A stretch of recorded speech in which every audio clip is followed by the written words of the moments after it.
Hi, everyone. Welcome to Office Hours. If you're watching on YouTube, you can find out more about what we do at officehours.global. Our first hour is general discussion about media and virtual production. And our second hour is usually something we want to spend a little bit more time on. And today we have David Schumann from Mixing Station. Mixing Station is a piece of software that lets you control many, many different mixers all at once, each one of them, and gives you actually more control, more features than the mixers actually have themselves. And so it's a really, really powerful app available on a lot of different platforms. And David's going to be here to talk about it and show us how it actually works. So if you've got questions about that, check out mixingstation.app, I believe. It's mixingstation.app. And take a look at that. If you have any questions, go ahead and throw those in for the second hour. If you've got questions for the first hour, you can, of course, use this.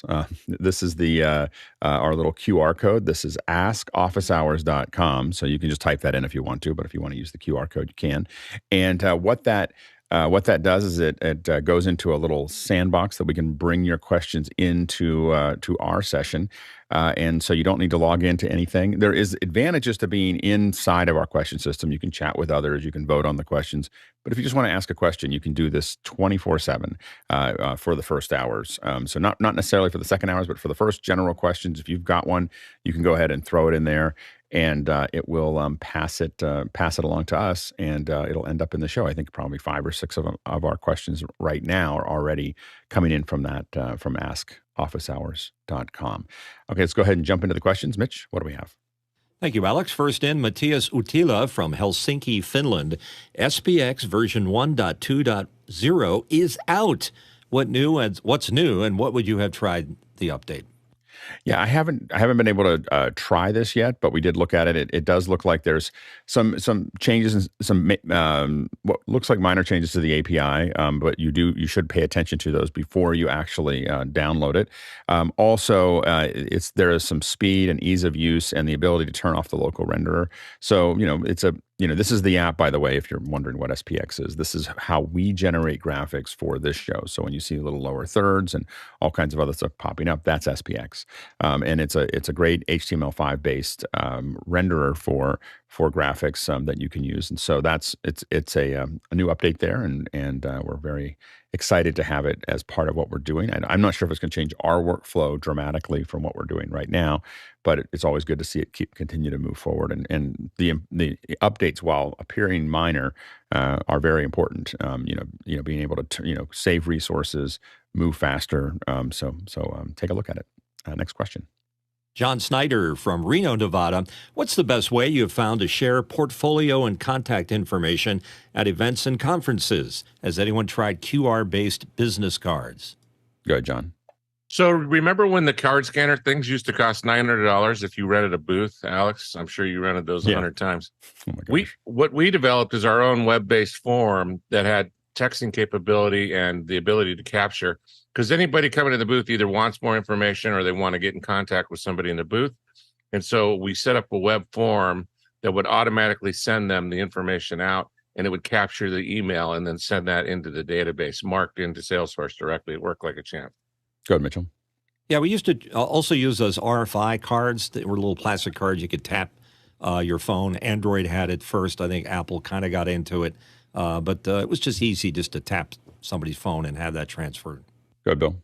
Yeah, I think that's built on near-field communication, and I hope they continue to evolve that. I haven't been to a trade show or conference where I've had to exchange information like that in such a long time that I haven't really investigated it. But it seems like, with all these proximity sensors in phones and near-field, that idea of just put your phones together and it should automatically transit when you both say accept should be something that is ubiquitous out there by now. Good, Courtney. Yeah, Android has a thing called Near Share that uses low-power Bluetooth to, if you have it turned on, when you're in a group of people, you go to Near Share, and whatever you have set to Near Share, it will use as its package, and it'll show you all the people within range of you, and you can, zap it out to anybody who has it turned on. I don't know if it's compatible or if they make a iOS app that works with it, though. I think it's actually iOS 17. I haven't tested it, but iOS 17, I believe, supports transferring contact information between two iOS 17 phones. I think that's brand new, of just the ability to do that very seamlessly. But of course, not cross-platform. So both of them. So Android people can stay with Android people, and iOS people can stay with iOS people. The most effective. You get to weed out all those people of the other persuasion just automatically. I would say that the most effective way is to get the other person's contact information through a regular card, and then contact them afterwards and send them an email. Maybe even connect with them on LinkedIn. Handing out. I will say that we did some QR code based stuff for office hours, where we put that on the back, hoping that would make it a lot easier for people to get that information. And it hasn't made really much of any difference at all.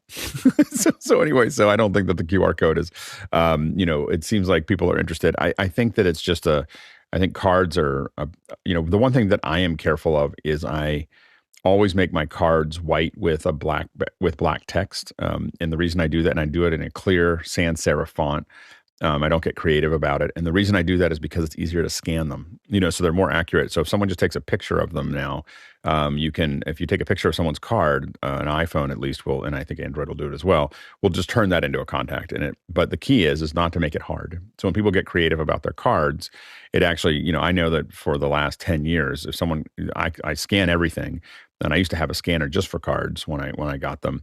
And if you gave me a creative card, I'd never talk to you again, because I couldn't scan it, and I wasn't going to type it in. I was like, oh, they shouldn't have done that.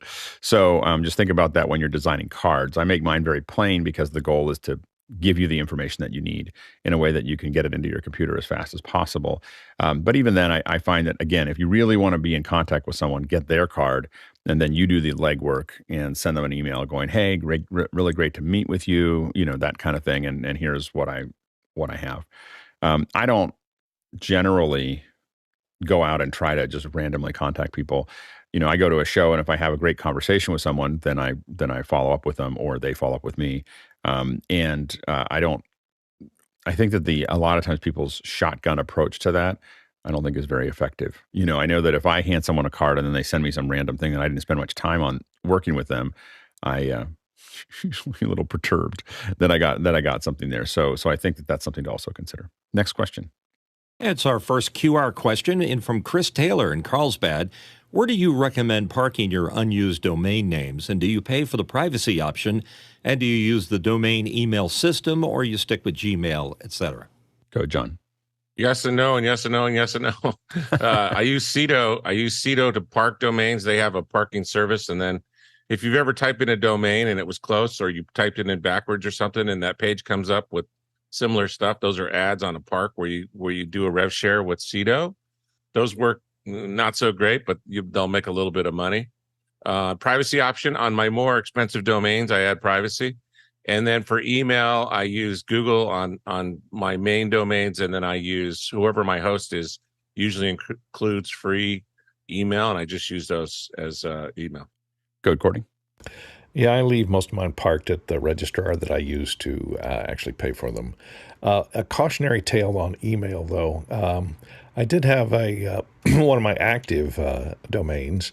I had email through that domain name, and a lot of problems with the lower priced domain registers and hosts, website hosts, will colo all their mail servers to one IP address or one IP server. And what can happen is if somebody else that's coloed on that particular server gets infected by a spam bot, the back-end anti-spam filters that are on all the major ISPs will blacklist that IP address. And once you get put on a blacklist, any email to your address or your IP address of your email server, which just unluckily happens to be on the same one as somebody who's a spammer, just goes into a black hole. It doesn't bounce. It doesn't say it can't be delivered. It doesn't give you an error. It just makes it disappear. So be careful. If you find that your emails are not being received somewhere, do a trace on the IP address of your email server and see if it's on a blacklist, because that can happen. Next question. Adrian Albach from Brisbane, Australia asks, I have a client that is reluctant to allow NDI output on the Teams account, citing security risk. Is this a real concern, or only those who don't know enough about NDI? Good morning. Well, the first thing I would ask is, what are your specific concerns? Where do you see a security risk specifically about NDI? Particularly since it seems from the question that NDI, or the Adrian is looking to use NDI as a feed into Teams, which means that it's never really leaving, NDI is never leaving the network in the first place. The second thing I would do is head them over on September 17th to the NDI Educational Seminars, part of IBC. I put a link in our chat, and we'll ask Chad to relay that over to the viewers' chat. Go ahead, Jeffrey. Yeah, if you have NDI that's unmanaged, you're definitely going to have some sort of security concerns. I always call NDI the ping pong ball that bounces all over your network. So if anybody has NDI tools, they'll be able to pick up what do you have if you're going in or you're coming out of it. So if you're something like a fiduciary, you definitely want to be able to secure those things down.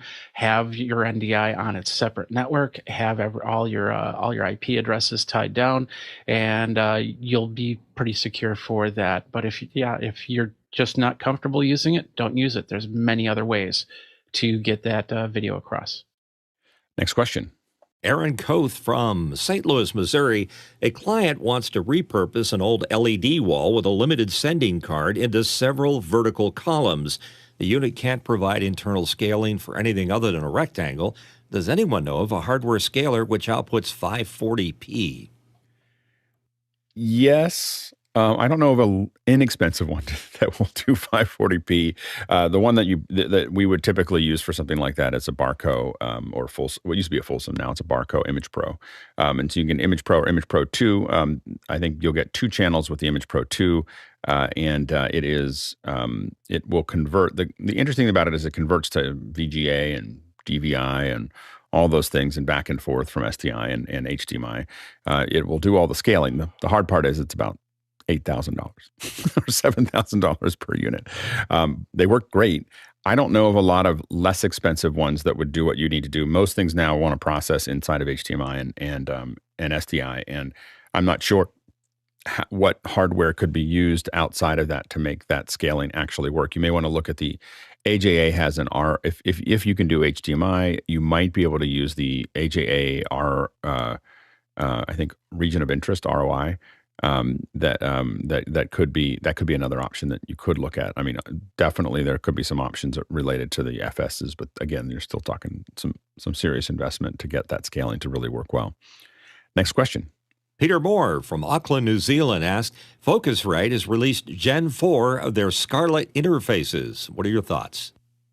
Go ahead, John. Yeah, I just received this email last week. The 2i2 now finally has more gain that may be able to drive it in SS7B, right? Yeah. And they moved the mic jacks to the back. I thought that was interesting. So those are my only 2 comments on the device. Yeah, we'd have to test it. As we've said in the past, the problem that we've really had is that that we've spent a lot of time DXing these boxes, like trying to figure out how to get why they were working 10 seconds ago and now they're not working. And so they've been a little, the Scarlett has been a little tweaky. So that's the thing that we find a little frustrating. Go ahead, Mitchell. Yeah, I was just going to repeat that. Is it easier to set up? Because sometimes it's been a little bit of a project. I mean, the hard part is a lot of musicians use them. And when we brought them onto shows, they have them all set up and they say they work with them all the time. But then we light them up and we can't get them to, it won't see the audio or it doesn't, or we have gain issues or there's a whole variety of issues that we've had with the Scarletts. We have a lot of other Focusrite stuff that's worked really well for us. It's not a general brand issue, but it is the Scarlett specifically are very popular, but also we found them to be very problematic when it comes to using it as an interface. Next question. Aaron Giancarelli in Flagstaff, Arizona, need a simple way for multiple people to upload videos online to be shared amongst a group. Concept is shoot videos on iPhone, then upload for editors to have access for download. Suggestions, free or paid versions? You may be able to build up a shared library. The easiest way, if you have iPhones, if it's all iPhones, then you may want to do a shared library within Photos. So you can share a library with Photos. People can very, very easily from their iPhone just be sharing that content. And the advantage there is it'll take the metadata with it. So if you've got HDR metadata and other things like that. And you can also use the HEVC, and there's a lot of other things that you have advantages to. You can even upload the RAW, or not the RAW, but the Apple ProRes. Anyway, a lot of that becomes very seamless if you're all using iPhones. If not, I will say that I would probably lean back to building a collaborator network inside of frame.io and have people upload it to there. Yeah, go ahead, Courtney. I believe you can set up if you have a Google Drive set up, you can set up a folder and limit the number of users that can access that folder and just grant them access to that folder, and they can just drag and drop onto that Google Drive folder.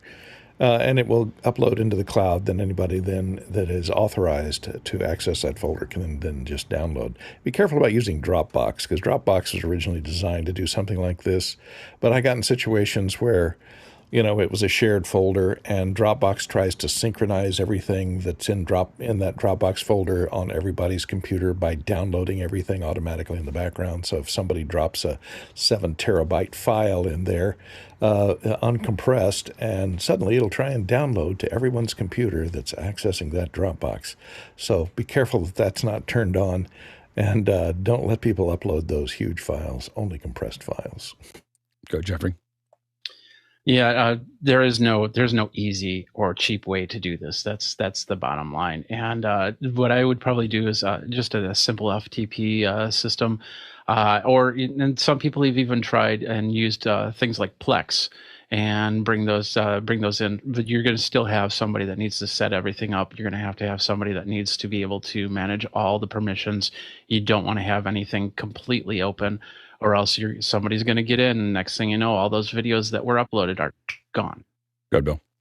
Yeah, I was just going to say, kind of reflecting off what Courtney said, people on iPhones can shoot 3840 by 2160, and you get a lot of videos on that. They're really big files. So make sure that you communicate with your people about what their settings should be, or whatever storage you have will get swamped pretty fast because people default to big files accidentally. Yeah, and I think that's again why that I tend to lean when I'm doing professional stuff. I tend to do frame.io. So that if that's what I'm doing, if I'm doing something more informal, I might use again photos. If everybody's on the same platform on iOS. So since you said iPhones, that would be that would be the photos would work just fine, and it would take almost no work to do that. The frame.io will allow you to do multiple platforms, and it's really fast and just easy to organize things quickly. And so I think that I get a lot of files on Google and Dropbox and whatever the Teams thing is, 365 or whatever, or Drive, and they're all quirky. like it's all quirky with frame.io. I send someone a link and they download it. Like it just works, and so that's it costs money to make it work, but it just works and it's fast and I don't have to think about it. So if I'm doing anything professional, I tend to use frame.io. Yeah, go ahead, Courtney. Yeah, you mentioned iPhone mentioned in the question. You got to remember these days, iPhone has become genericized. A lot of people just say on your iPhone because they have an iPhone, meaning a smartphone of some sort, even though, a large percentage of the people out there may be on a different platform. It's become genericized. And so when people just say, use your iPhone. Unless you're under 18. Problem. Then when they say iPhone, they just mean iPhone because it's 90% of the market. Next question. John Borntrager has a question. Did anyone else see the newest cam from GoPro, the Hero 12? I like the scheduled capture and hindsight functions. It looks really interesting. The GoPro keeps on putting out new versions. And so they've got, in the test videos, I would love to test these GoPros. I think I stopped. My last GoPro, I think, was 8 or 9. And I just was like, I can't keep investing in this because the interface was so frustrating. And there was still some heat issues and so on and so forth that we dealt with. So I just kind of stopped. But I have lots of them. And they, I feel like looking at this one, every time you look at the demos, you're like, oh, I got to have that. And then you work with it and it becomes more frustrating. But I will say that the demo looks really impressive. I mean, some of the stabilization, it's now doing 4K 120 in 2.7 to 40 for slow motion. And it's got HDR. When they say HDR, it's not really what we, just to kind of qualify it, it's tone mapping. So it's being able to get multiple exposures and tone mapping them together, or taking that raw data and tone mapping it together. But it does look like a pretty impressive camera. Go ahead, Jeffrey. So the one thing I always liked about my older GoPros was the fact I could plug it in, I could stream from there. My last GoPro was GoPro 9, and the biggest problem was you always had to touch the screen to get the junk off the screen for a clean feed. I do like the way this does look. They have that horizon lock, so basically your camera stays nice and still, but if the gyroscopes start to see the camera turn, it'll keep the video nice and level. So I love that a lot. And if I was doing anything where I was doing corkscrews, then I'd probably get that camera. Exactly. Next time I get a plane that's doing corkscrews, we're set. But it does look, they have some shots there where they show someone going over, it's a BMX biker going over this kind of dirt road. And when you look at the raw footage, it's just completely up and down. And then you look at the smooth footage and it's smooth. It really is pretty impressive. So I'd love to see it in action. Next question. From Chris Sabato in Albany, Oregon, I'm getting an awful sound when my announcer gets loud. It's loud but not overdriven. Line level from a Henry Engineering preamp into a Blackmagic audio to SDI converter. Go ahead, Mitchell. Yeah, I was working on this with Chris on After Hours yesterday, and your first thought would be, well, it's some kind of distortion, but it is not. It's like all of a sudden when the level goes above a certain point, the SDI inverter or converter just goes bonkers. It's almost like the frame rate flips out. So I think he might have a defective Blackmagic audio SDI converter on there or an injector. Go ahead, Bill. That sounds, if you've actually heard the sound, because that was my problem. When he said awful, I immediately thought of digital clipping, because there's nothing worse than the sound of something running out of bits in a digital system. But if you've heard it, you'll know whether it's that or not. So probably isn't that. Go ahead, Courtney. Yeah, see if it has a 32-bit float mode, because that'll solve the digital clipping problem. Other things that can happen with Henry Engineering, if there's an impedance mismatch between the microphone input and if it has transformers in it, you can saturate the transformer on the way in if you have a really loud mic and a preamp in front of that Henry converter. So it can be the sound of a transformer saturating can be weird, because a lot of people haven't heard it before, and it can change your frequency response quite a bit. You lose a lot of the high end. That could be happening, but the digital splatter that Bill was talking about has a way in digital sound, two's complement sound. If your level exceeds the bit handling capability, the bit depth, it wraps around, and so a signal that's going up and goes past the peak level then shows up as 100% negative value on the next sample. So that's what causes that splatter if they don't brick wall limit the stuff, so that when it rolls over from too many bits to too little bits, it doesn't go from positive to negative across a single sample and give you that splatter. And once you've heard that, you'll never forget it. Go ahead, Mitchell. Yeah, I've heard those things that Courtney's describing there and Bill described, but this is not that. It's like all of a sudden the audio goes like that, like it's stuttering real fast and making weird noises. So there's something going on in terms of the transition from analog over to SDI as a conversion. Yeah, I mean, I don't think that device has a limiter on it. I would consider putting a limiter somewhere in the chain before it's delivered to that device to probably make sure that it's not going over. You can actually see, do you see frame loss as well, Mitchell? I didn't get a chance to see that, but we did talk about limiters, by the way. We talked about a low-cost DBX or something like that to put in the system. Yeah, having something that's going to limit that that signal on the way through is yeah, I mean, I would put it as far down the chain as possible, but definitely having somewhere before it gets into that audio to SDI. You got to have a limiter somewhere there, probably right at the very end there before it goes out. Next question. J.J. McKenna from San Rafael, California. After using Bluehost for nearly 20 years with initially great subdomain options, I need to migrate due to increasing arbitrary charges. What are good options that allow multiple subdomains for no added costs? Go ahead, Marty. Well, I've been using usanethosting.com for many, many years. It's very affordable. It has lots of hosting space for website and data. And it includes email, which is pretty good, and you can divide that up into many different boxes. But I have run into that sending email issue that Courtney mentioned a little while ago. So sometimes I'll use a different server for my outgoing email, but I use the USANet hosting, which is in my own domain name for incoming email. But yeah, you can do subdomains there all you want. Next question. Next one in from Paul Wallace in Austin, Texas. Does a smart hub with USB that connects to your computer also charge devices that are plugged into it, or does it just serve to connect devices? What smart hub is recommended for Mac and PC interchangeably? Go ahead, Marty. Well, there are too many to try and list which ones are good, but it's all in the numbers. When you're looking at USB hubs, you want to find one that is a powered hub, so it has a power supply connected to it. It's not relying on the power from the computer it's connected to. And in that way, it can provide power to anything that's connected to it.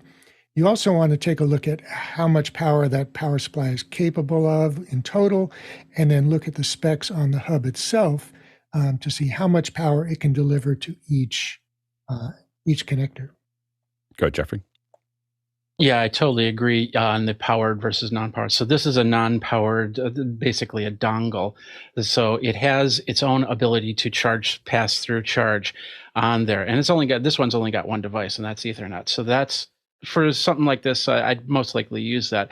When you're talking about putting multiple USBs, Ethernet, and HDMI or anything like that into there, you want to have that hub that's powered on its own. I use two different types of hubs. I use the OWC, and I use a multi-hub from Pluggable. Those two companies I trust. You got to remember, there's a series of chips inside that allow you to do the different things. And just like with your computer, you want to make sure that you have some pretty solid technology inside the hub to work, or else it's not going to work. It's also going to depend on whether your hub is USB-C, Thunderbolt 3, Thunderbolt 4, USB-C 4, and then whatever is coming up down the pike. Go, Bill. Jeff mentioned it. When you're talking about hubs, the connectivity protocol, so Thunderbolt 3, Thunderbolt 4, I'm seeing more and more, particularly on things like the OWC docks, which are very well engineered. One of the ports will have a little lightning bolt, and that's saying it's passing significant power. Computers these days have required more and more power. The latest, I think, Macs want to see 100 watts out of that. I've seen power delivery kind of ports like that only do 60 watts. So if you're using your computer heavily, even if it's plugged in and it's only getting 60 watts of charge in and you're using it to its full capacity, you may start lowering your battery level over the course of a lot of usage. So it does make sense to pay attention to how much power delivery is coming out of that if you're using a hub, and balance everything for the machine that you're running off of it. Go ahead, Mitchell. Yeah, you're hearing a recurring theme here, power. I use the OWC hubs, and they have a very substantial power brick that works with it. If you've got 12 ports, you've got to serve a lot of potential power. So don't use anything that skimps on the power going into the dock. Yeah, as far as basic charging of devices, you should be fine. Most of these docks, if we think about docks, they're usually powered. The two companies that I would look at is Sonnet and Sonnettech.com or Sonnet, as well as OWC. They're making the two biggest hubs, and most of those are cross-platform. So they'll do Thunderbolt or USB-C. So those, and they generally will have secondary power supply, and they're probably the two leaders in building kind of the high-end docks. Next question. Andy Kokendorfer from Viera, Florida. Before I forget, B&H is having a sale today only on hard drives and memory. Go ahead, Bill. I'm just seeing memory change so fast that I'm a little leery. This is probably a good thing. And B&H is a very smart retailer, and I'm wondering if they're seeing a drop in demand, so they're trying to clear the shelves of kind of the old generation as everything moves toward NVMe and these higher density, smaller form factor chips. They may be trying to get rid of old stuff. Doesn't mean it's not still very useful. It is still very useful, and if you need hard drives or the traditional way for backup, maybe you can save some money, and that'd be great. But I also look for things that go on sale for big outlets like that could be an indication of a trend that they're seeing less people buying traditional spinning drives and things like that, and more people making the migration to purely solid state. So their market is softening, so they're lowering their prices. Just something to think about. Someone we had to deliver something, and someone brought me a spinning drive. I'm like, what are they thinking? There's so much content. Like why would you do that to anyone? Like you still have to deal with it later. Like, these are huge files. But spinning drives are not your friend. Go ahead, Mitchell. Yeah, if you're going to do that sale, what would you use instead of SanDisk? Because SanDisk has been kind of iffy lately. Well, I think a lot of these are bays. And again, to go back to it, the spinning drives make sense when you're trying to have a lot of data and you can put them in a RAID configuration where they're going to be a bit faster. It's still going to be more efficient to have, a bunch of 12 terabyte drives. But I would look at Western Digital. That's a one that a lot of us use, and we usually use the enterprise level of those drives when we get them. Go ahead, Bill. Well, I was just thinking, you were talking about the CalDigit, I think, the latest big monster port thing. It has actually an NVMe slot on the bottom of it so that you can put up to, I think, 8 terabytes of drive space on your hub. And so I see more and more people going to that kind of solid state memory as a drive substitute and just kind of building it into the system. So just a trend to watch for. Absolutely. And again, the SanDisk issues were specifically with these, they're kind of their 4 terabyte extremes, I think, and the 2 terabyte extremes. And again, I've personally had issues with some of them where if I start my computer up with one of them plugged in, it won't ever get all the way started up. so I have to unplug it to get it to move forward. So there's definitely something, but those are their small, portable, solid state drives. They're probably fine as far as the other drives there. Go ahead, next question. Next question is Hasmukh Gajar in Cape Town. Whilst in London, my partner Gary asked me to bring to South Africa a UAD-2 Satellite. Seems expensive, but was it, and where does it fit into an audio chain? Go ahead, Marty. Well, this seems to be a hardware-based plug-in host, specifically for UAD plugins, provided by UAD and provided by some third-party manufacturers. If you use UAD plugins and use a lot of them and you depend on them and you need multiple channels, so as a USB host, it can work with a DAW or software mixer to provide plugins for multiple tracks or channels, rather than relying on the computer itself to host the plugins, which can utilize processing power. You offload that to a hardware device. Whether it's justified, that's depends on how many plugins you need and whether you're only using UAD plugins. Go ahead, Cordy. Yeah, and it comes in 2 versions, 4-core and 8-core, octa-core.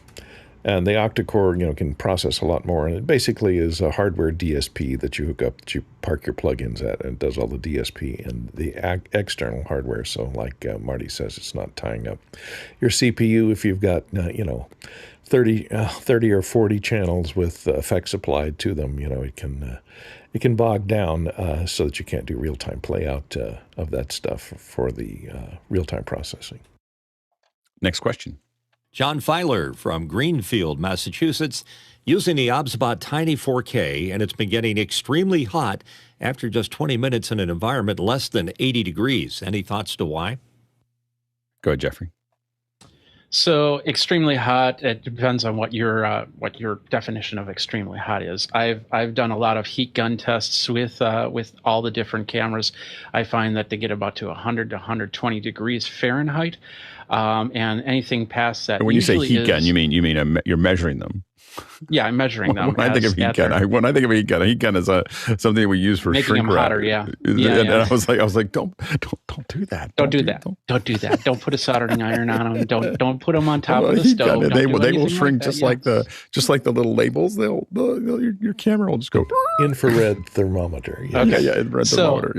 I've tested all of them. They get about 100 to 120 degrees, and this is just down the line. And that's because they're not only doing the video, they're also getting powered. Mostly in this case, they're getting powered by the computer itself.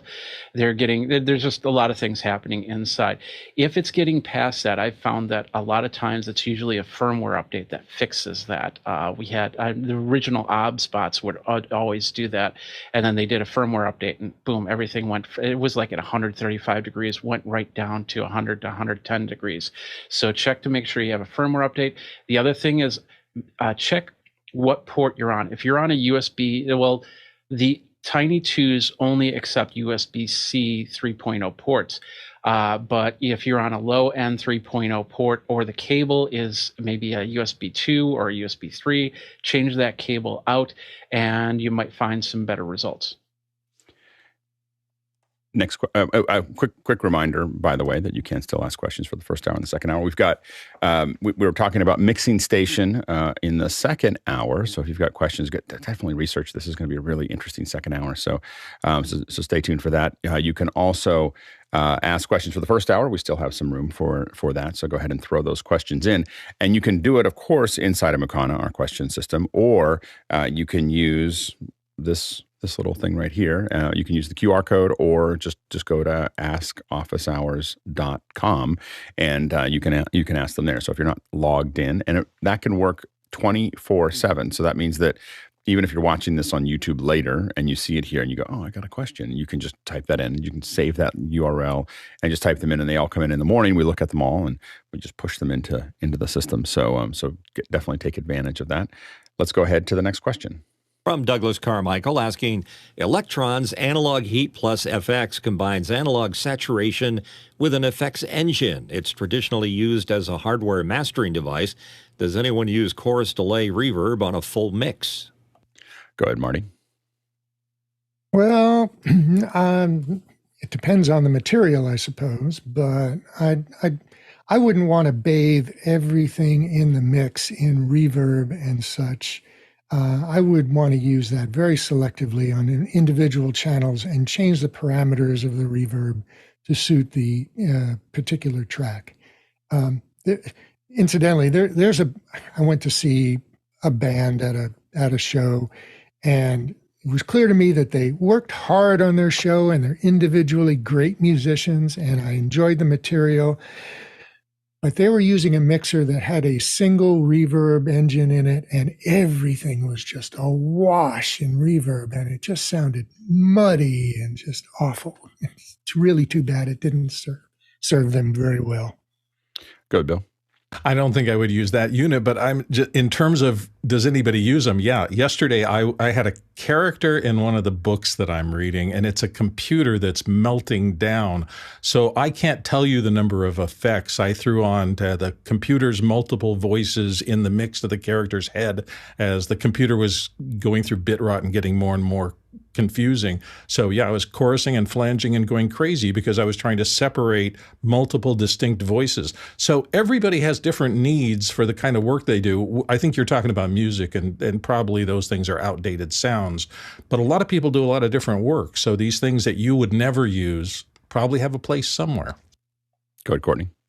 Yeah, I wouldn't use it on music, reverb on everything. It happens all the time in film where you have a scene that's supposed to take place in a cave or a very reverberant place, and they actually shot it in a soundstage with plywood walls and things. So they will add reverb to the whole mix of everything in that scene, so it takes on the characteristics of something that it doesn't really sound like. Go ahead, Mitchell.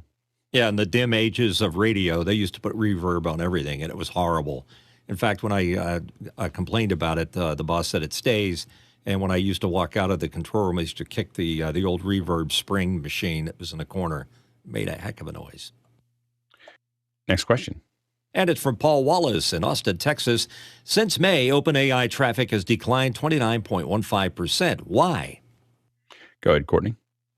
Because it's become ubiquitous on everything. They've built AI engines into almost every manufacturer of web browser or web hosting or any type of document creation software, any type of graphics creation software. They've added AI into everything, so there's not much use to use like ChatGPT anymore because it's built into your browser, it's built into your word processor, it's built in to anything that you have for doing creative work these days. So I guess overall it's being diluted somewhat by a broader market. Next question. Simon Rea from Midlands, UK. Is the panel aware of resolution checking image files like the DSC Lab physical charts? I want to check if my quad multi-view is really showing 1080 per quadrant, as this description suggests. I'm skeptical. I I don't have any specific ones, but there are definitely files that you can download from the internet. that's gonna be there. The things you're looking for are typically trumpets. So trumpets are something that are pretty effective at showing you that. And so what you'll see is they'll kind of start out like this and come in. So they'll. I mean, this thick thing isn't really a very good example of it, but you'll see these trumpets, and you see them on the side of the DSC files there. And what they'll do is they'll get thinner and thinner and thinner and thinner and thinner. And oftentimes you'll see little tick marks that tell you, if you're seeing separation, that's actually, the resolution. So those are the things that you can do. You can also go to a known source. And again, long, thin lines are really useful, both horizontally as well as vertically. You can also have things that at an angle will oftentimes show you things that are, for instance, if there's interlacing and so on and so forth, things at angles or circles tend to show off some of those issues. And then what you want to do is there's a lot of those. If you do a photo, resolution chart, you can find many of them on the internet. So if that's all you're looking for, of course, the DSC, I don't know if I have it within arm's reach, but the DSC Lab scope ones are really accurate to show you exactly what you're looking at, but you can definitely print some out. And you can get them at higher resolution, then make them 1080, then look at a known, what should they look like at 1080? And then you can put them in. But those trumpets make it a lot easier to see what's actually going on. Go ahead, Courtney. The other thing is to look at the native resolution of your monitor, because on a multi-view, you've got discrete pixels on that monitor, and a multi-view, it's dividing it up into quadrants. You're not going to get more pixels. It's going to average them down or compress them down, or scale them down to less than, figure out whatever the horizontal resolution of your monitor is and divide it by 4, and that's going to be the resolution of that quadrant, regardless of whether it's getting 1080p or 4K or whatever. It's going to be scaled down to that actual number of pixels. So you're not it's 4K though. It should be 1080 per quadrant. At 4K, it should be 1080. 1080. But a lot of times, monitors say they're 4K, but you have to look at the native resolution of the panel, because they will accept 4K, but they will scale it down to something less than 4K sometimes. Sometimes they're not. You have to look for a native resolution to be 4K. So look for that word. Next question. From Douglas Carmichael, what does the panel think of aftermarket driver assistance devices like the comma.ai? Go, John. George Hotz is one of the coolest CEOs on the planet. The guy's amazing to watch his YouTube channel. I don't know about this product. I watched the comma.ai conference that they had a couple months ago. I just don't see value. It's about $1,300 device, their new X3. And what does it do? What does the comma.ai self-driving? do? So it's an add-on. It's an add-on. It plugs into your OMD, whatever that what port could is. possibly go wrong? Yeah. Well, they're selling. I know. I'm just like, that sounds like such a horrible idea. Go ahead, Marty. Yeah, exactly my thought. I would call my insurance company and ask how much the rider would be to cover that device in my car. Yeah, it seems like a really dangerous idea. Go ahead, Jeffrey. Well, myself, Keenan, and Guy at CES actually checked out commas.ai or comma.ai. I actually put in Mukana my video that I posted on the product itself. It is driver assistance. It's any type of car after 2016, because they found that any car after 2016 has to have the right electronics inside to allow it to do driver assist. It might not do everything from driving the car itself, but at least it'll do things like help you park assist and stuff like that. So it's all in there. And Toyotas and Hondas are the best cars that you can put this into. And yeah, it's just as John Preto said, you put it into the little plug in the bottom, or anything that has that dash cam, you can replace it with there. They've even said that you can even take a Tesla and put the comma.ai into the system, and it's a different type of AI system. So I would guess it would just go back and forth. So 1 month the Tesla AI will work better than the comma's AI. It really depends on how they update it, and then the next month it would be the opposite. Go ahead, Mitchell. Yeah, I'm with you, Alex. It's all fun and games until the HAL takes over the car. A separate device that plugs into your ODB port on your car, and with a car that's been qualified on their list, and it's also connected to the internet, that sounds very dangerous. Go ahead, Courtney. Yeah, I'm not sure on this device. Does it use a phone as its sensor device, like an iPhone or something, so it has LiDAR? Is it just the camera that's built in for lane keeping in a modern car? It uses what the car has. And yeah, which is usually only one camera or maybe that. a backup camera. So I don't know if it's using a lot of sensors to see who's beside you or coming up. See those motorcycles that are screaming up between the two lanes? I don't think I'd trust it. Yeah, it barely works for the cars that it's completely built for, let alone like we're going to add this on. I don't know. It just seems crazy. Maybe I'm missing something, but it just seems like a crazy thing to do to your car. Next question. Hasma Gajar from Cape Town, South Africa. Planning is commenced in building a studio. If I have a two-person conversation in a single camera frame, does the Behringer C3 Studio condenser microphone have a place? Go ahead, Mitchell. The first thing I do, Hasma, is make sure that the studio is very well soundproofed so that you don't have so much noise and studio background noise. And I would not recommend a studio condenser because a condenser is going to pick up any kind of noise that's in a studio environment. I'd stick with like a Shure MV7 or a PR40 even if you're going to do an interview type program. But start with the soundproofing in the room. That'll do a lot to solve your audio problems. Go ahead, Marty. Yeah, of course, you want to have the acoustics well balanced in the room so that you don't have any hot frequencies or reflections. This is a multi-pattern microphone, which makes it very flexible. You can change the way it picks up, the pattern which it picks up. You can be cardioid, omnidirectional, or even bidirectional, which means you can put a person on either side of it and it will pick both people up with one microphone. To me, it would be a matter of what you can afford. I'm sure there are better microphones out there, but it would. This does seem to be a good microphone to start with. It is rather sensitive. It will pick up all of the high frequencies and the characteristics of the voice. Whether you want to use one or two of these, one for each person, depends on the size of the room and where people are sitting. But I would say if that's what you can afford, it's a good mic to start with. Go ahead, Bill.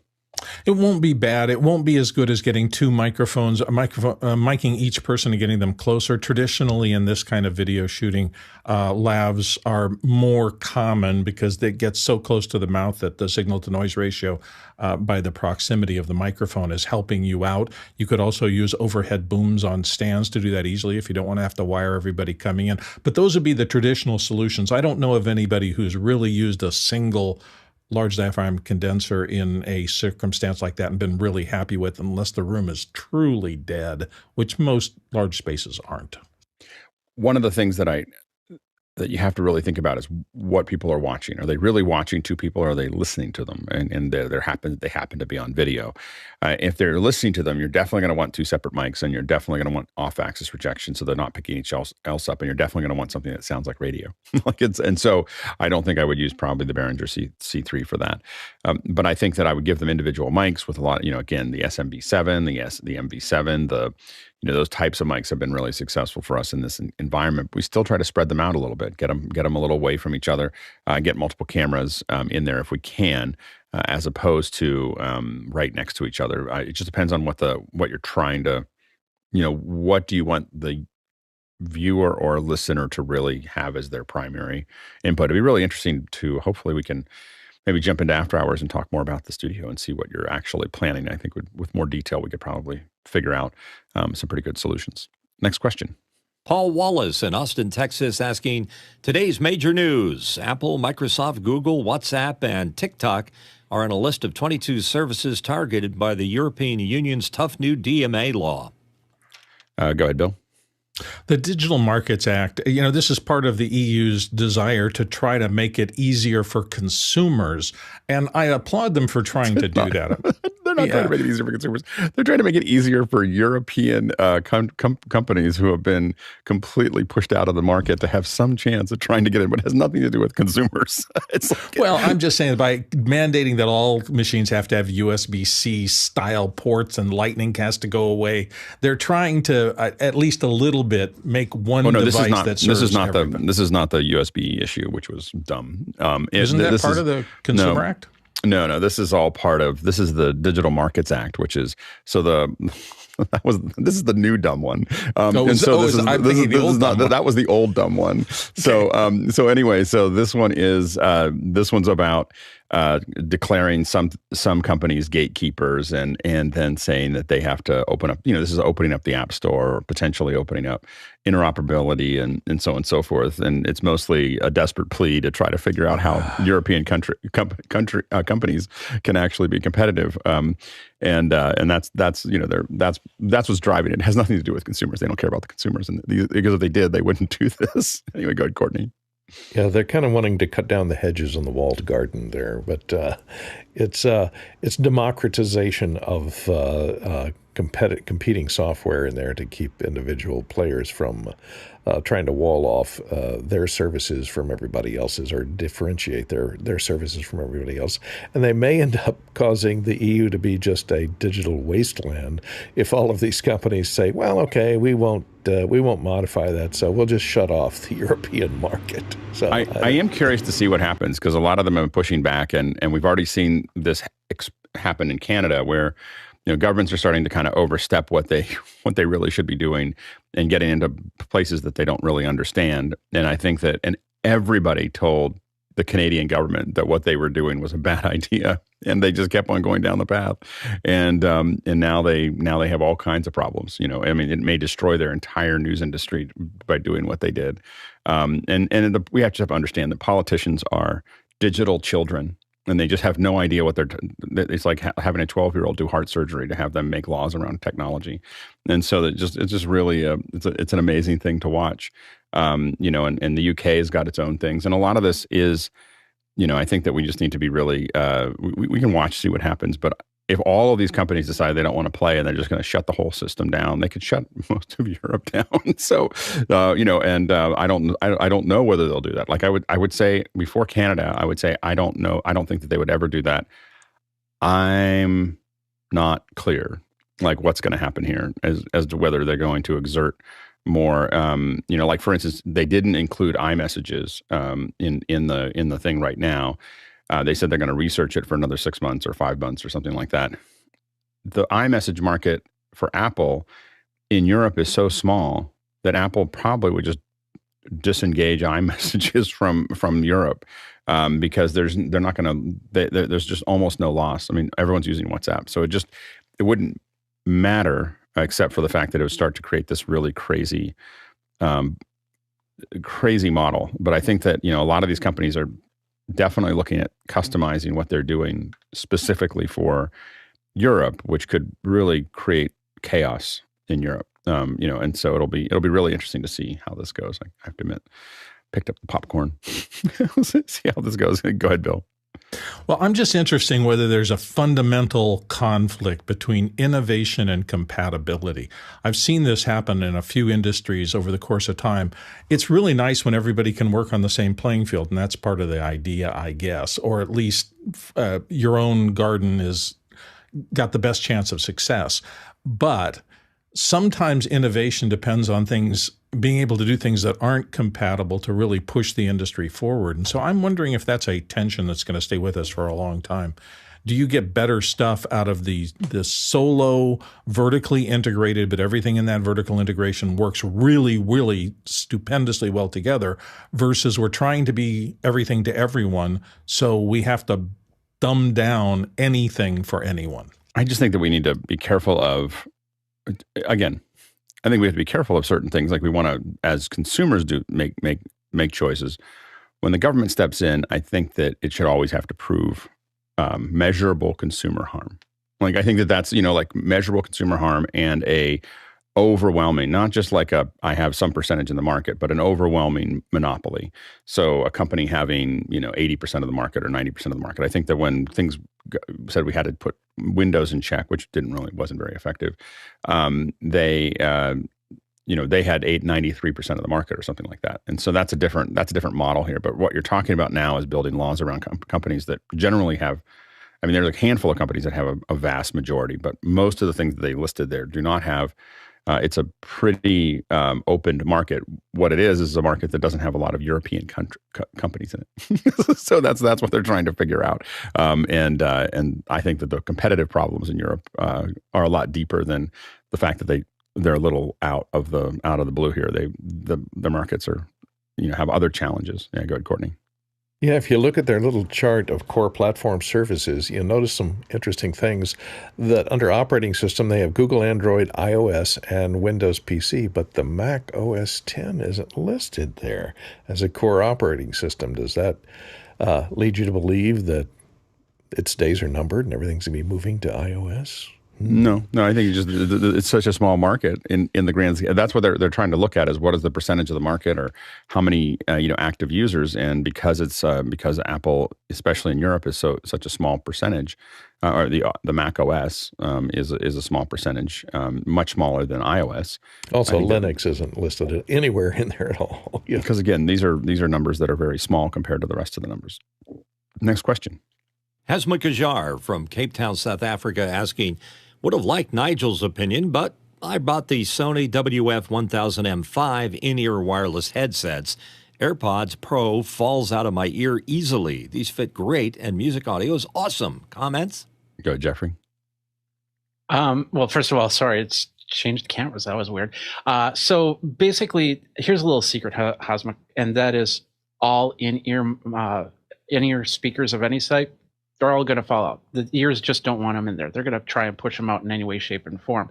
And of course, when you have something that's a design similar to this, I don't have my AirPods Pro down here, they're just going to kind of work their way out. As a drummer, I've always found that to be a major problem, which is why I always look for in-ears that have hooks like the Beats do, and other in-ear systems as well. That way they still start to slide out, but it's an easy push back in. I've also been finding that a lot of people have been turning their AirPods, flipping them to the other ear and turning them up and putting them in their ear, and they found that it's a little bit better to keep in there. But the biggest thing is, they're always going to try and push out. So finding other ways to keep them somewhat in, so you can easily push them back in. That's probably going to be your best bet. Next question. Jacques Lumentro in New Orleans asking, still looking to find what's the best speaker and amp setup with balanced wiring for playing guitar and bass on stage. Don't need a powered PA, just want a combo to play on stage that's balanced, or a balanced modeler for Chris. Yeah, I'm still trying to figure out exactly, are you trying to get balanced to the speaker, or are you trying to get balanced to the I'm trying to. Yeah, I think that I'm going to leave this to Mickey. Mickey posted in the thing that you're looking for the fractal axe effects. So take a look at that fractal axe effects. Jeffrey, you're nodding. You have. Yeah, go ahead. Yeah, I don't have a fractal, but my bass player does, and he plays in another band where their lead guitarist also has a fractal. And the cool thing about that is they can be paired in with MIDI. They can switch back and forth. He could turn his bass into a guitar, vice versa. So it's a really awesome system. I highly recommend it. And quick reminder, we have a lot of coming up. We have, of course, David Schumann's going to be here in just a second to talk about Mixing Station. Tomorrow we have Michael Dresden, Chris Seeger, and Pablo Garcia Soriano talking about HDR, the future of LUTs and conversion. These discussions are heavy. These are deep discussions by some real pros that have been really thinking hard about this. And so we're very excited. It might break your brain a little bit as we go down that path, but it's definitely worth it. It's a really, really great discussion, and you should definitely think about being there for that one and asking the questions that you might have. Of course, we've got brainstorming for what we're going to do on Friday, so definitely check that out. Today we have labs. We have a lab with Elle, and Elle is from Isadora, and that is at 10 a.m. Pacific Standard, 1 p.m. Eastern, and it's a really great way to learn Isadora on these Thursday labs. So come join Elle for that. And we have a show coming up for IBC. We're going to be covering IBC, and here's a little promo for it. European members of the Office Hours community are heading to the International Broadcast Convention in the Rai Center in Amsterdam to bring you the latest broadcast trends and technologies to Office Hours live from the exhibition floor. Join us on the 16th of September for the latest trends in broadcasting technologies, and this year we are especially focusing on finding solutions for your production problems. Let us know what you would like to see, what problems you need to be solved, over on officehours.global/IBC.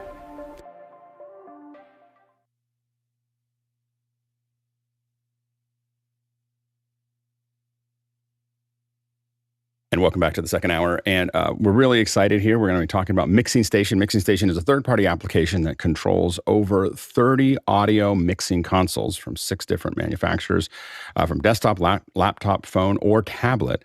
The application offers a high customizable user interface that includes a more detailed control than even the manufacturing software. And we have the creator, David Schumann, here. And we're really excited to have you, David. Welcome to the show. Thanks. Thank you. Tell us, how did this get started? How did you start? How did you start building this? It's such a huge project. Yes. So initially, maybe to go all the way back, I was always interested in audio engineering as well as software development. So it started more or less in parallel about 15 years ago, wow, roughly.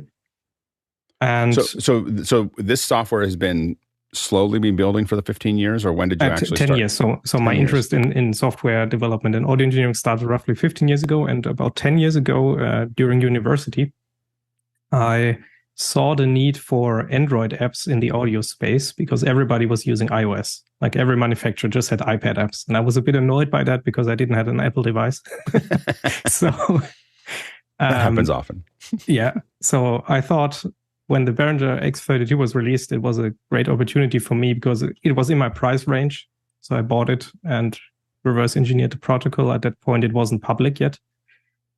And yeah, built the first draft for the X32 in Android, and it evolved from there. When you say you reverse engineered how the X32 worked, how do you do that? How do you go about reverse engineering how to talk to the mixer? So the easiest way is I use the official app on the iPad and connect it to the mixer and just use Wireshark, for example, to see what's going on the network. Right. And in case of the X32, it's pretty simple because OSC, Open Source Control, is a pretty simple protocol.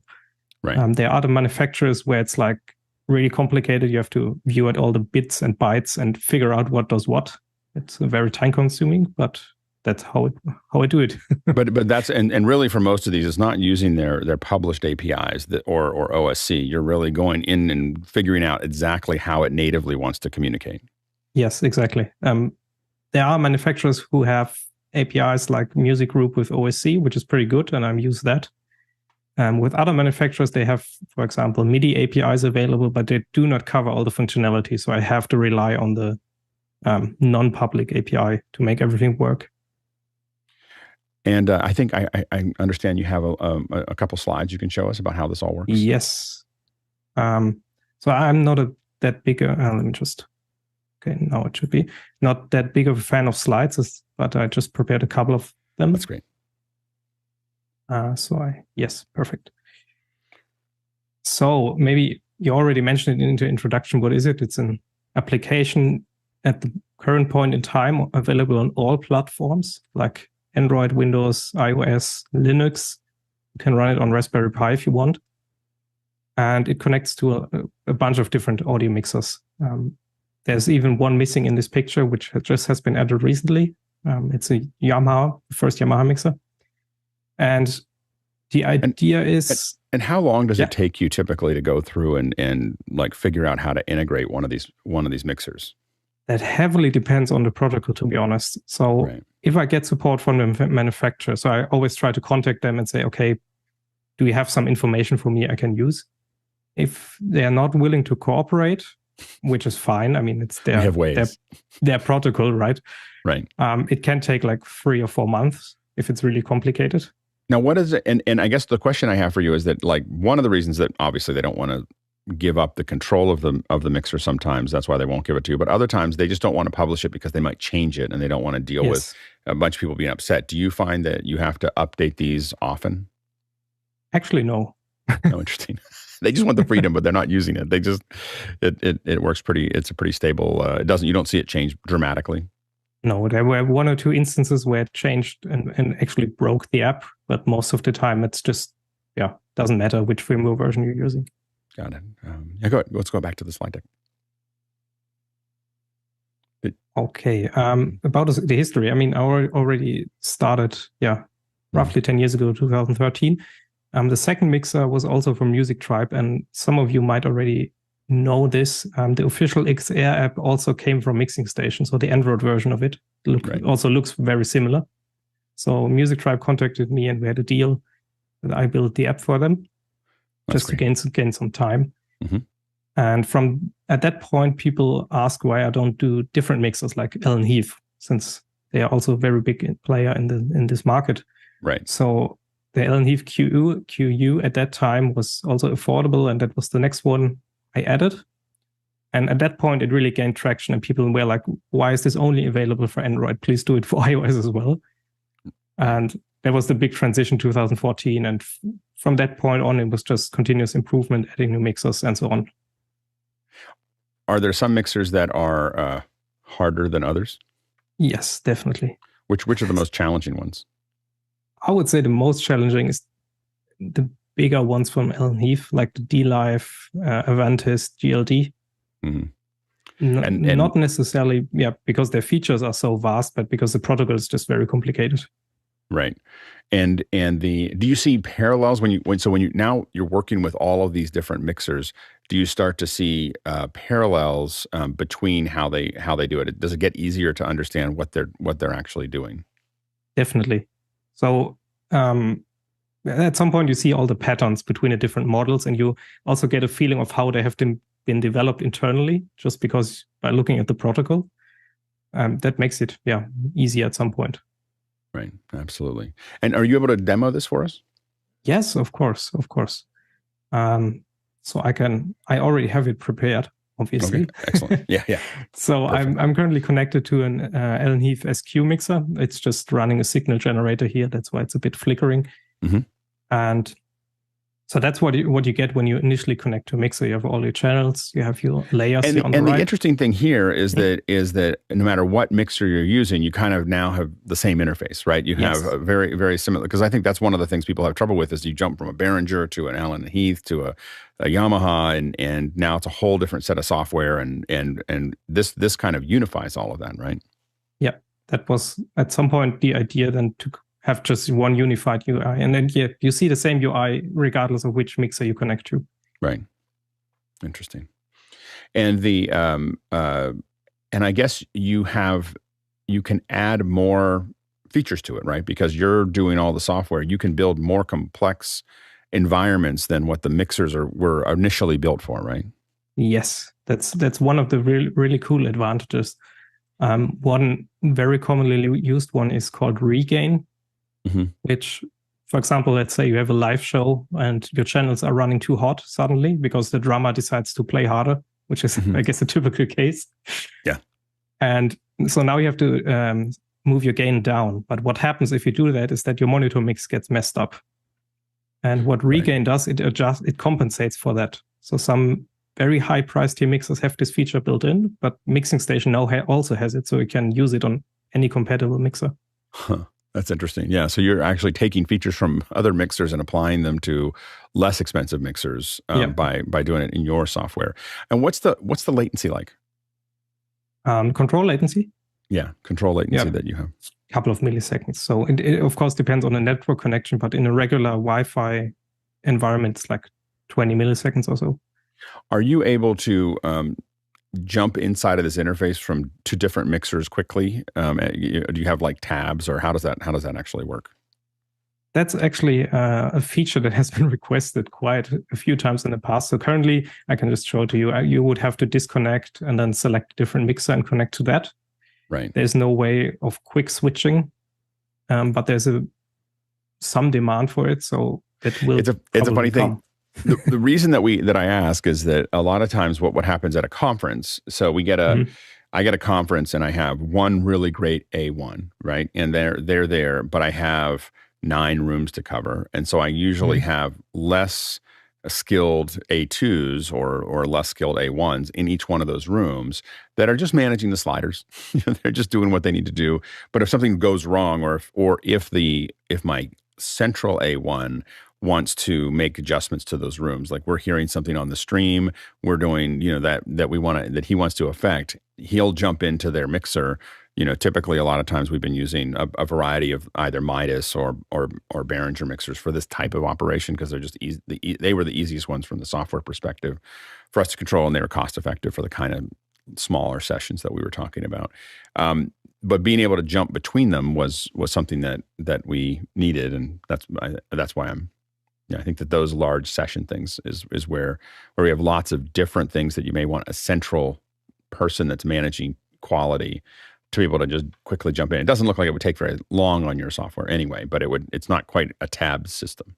No, not yet. At some point, probably. It's interesting. It seems like you could almost also coordinate, like there'd be a possibility of coordinating mixers through your software. So if you're talking to all these mixers all together, you could say, I'm going to do something where this mixer is going to do this and this mixer is going to do that. And it's a coordinated move. Has that something you've thought about exploring? That not yet, I would say, but once it's possible to connect to multiple devices in parallel, that's definitely the most obvious iteration, right? To have, for example, scene recall on multiple mixers at the same time, stuff like this. Yeah, it's interesting. Do you have anything else you'd like to demo for us with the software? Yeah, sure. I mean, there are tons of things, but the most used one is the custom layout feature, because as you mentioned, mixing station is one user interface, but audio engineers tend to work very differently, and that's completely fine. And the idea is the software should adapt to your use cases. Oh, wow. So I just opened the layout editor, so you can move around items, you can add items. And since I don't want to spend too much time building stuff, I'll just show you one that already a user built. So I haven't built that, but a user did. So this now looks completely different. He added like all sorts of shortcut buttons and quick access things here to get started much faster during the show. So it might be something that the audio engineer wants to do, but it's also can be built specifically for the show. This is exactly what I need exposed for that show. Yes. And that's also being used. So mixing station is used in broadcast environments, or for example, fixed installation in karaoke bars where there's a tablet on the wall and they just have one fixed layout, and that's it. Yeah. And are you able to connect hardware back to your software control? Yes. And how do you so do that? you can use MIDI on all platforms. So you can connect like physical motorized faders, for example, to your Android or iOS device, and then control mixing station, and then wirelessly, for example, control your mixer. You can build small mobile remote devices. That's amazing. Because a lot of times you might want to have a handful of like little sliders that are all the way up, all the way down, something that's just there to work.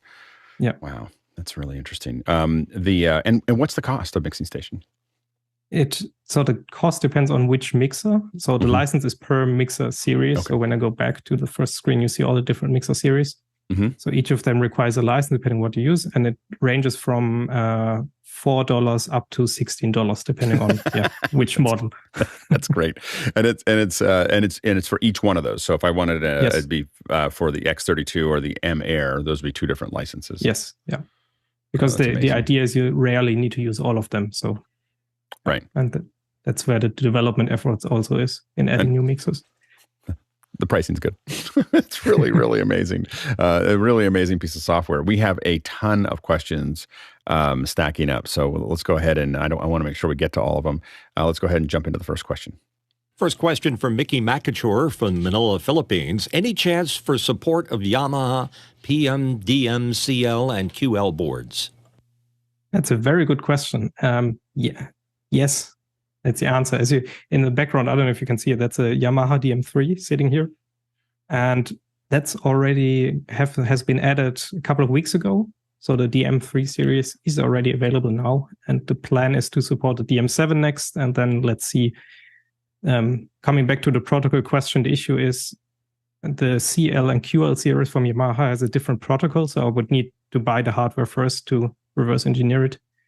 But the DM5 and 7 are pretty similar. Yeah. Interesting. Yeah, because a lot of us use the QLs in the event world. Yeah. The QLs and the CLs are just massive, as far as their penetration there. So interesting. Next question. Tommy Shantz from St. Paul, Minnesota asking, what is a way to share layouts, and is there a place where folks trade them? That's a very good question. Yes, you can share them. So Mixing Station actually has a thing called community feature.